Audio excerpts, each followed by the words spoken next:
Hi everyone. Parshat Vayera is one of my favorite of the year and one of the most consequential. In it we have the most mystifying and perhaps most disturbing story of the Torah. There's all these young women who are my daughter's friends from Mayanot.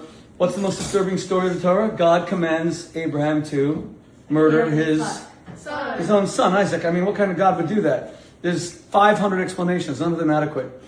And everyone says that Abraham passed the test. He showed that he was a man of principle and he was going to kill his own son for God. I actually believe that Abraham did not pass the test. And I want you guys to hear this. You know why he didn't pass the test? What's the biggest issue with us rabbis and community leaders these days? Or even your parents who are very busy? It's that we so often give others our time. When I was the rabbi at Oxford, hundreds of students got my time. My kids, we had 9 kids.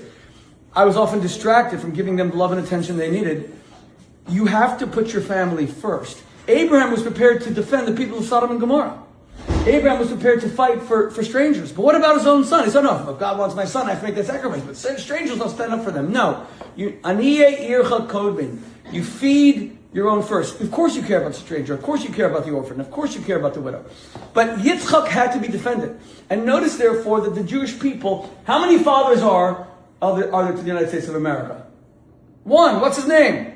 George Washington. It's called Washington, D.C. It's not called Washington, Jefferson, Madison, D.C. And yet the Jews have 3 fathers. Why 3? Why wasn't 1 enough? Because Abraham failed that test. He was amazing in spreading God, but he had to be a father of a family. And that's why we are called what? Are we called Abrahamites? No. Are we called Isaacites? No. We are called Israelites, Yisrael, Yaakov. Because what's the one thing that Yaakov does? He's a father. He puts his kids first. And they fight and they hate each other. They even try to kill each other. Like a lot of these crazy Mayanot girls that my daughter goes to school with. But he kept his family together. And it ends with a triumph. We discover Yosef, etc. The moral of the story is that we Jews are a family. And we are fighting Lamdani now and Islamist merit. We're fighting anti-Semitism everywhere. We have to be courageous. We have to be strong. We have to never fear. We have to look out for each other. Never again. Never forget. We Jews are never getting on that damn train again, okay? And I want the Mayanot girls to be frickin' Jewish female warriors! Everyone together, Am Yisrael Chai. 1, 2, 3. Am Yisrael Chai! Shabbat Shalom.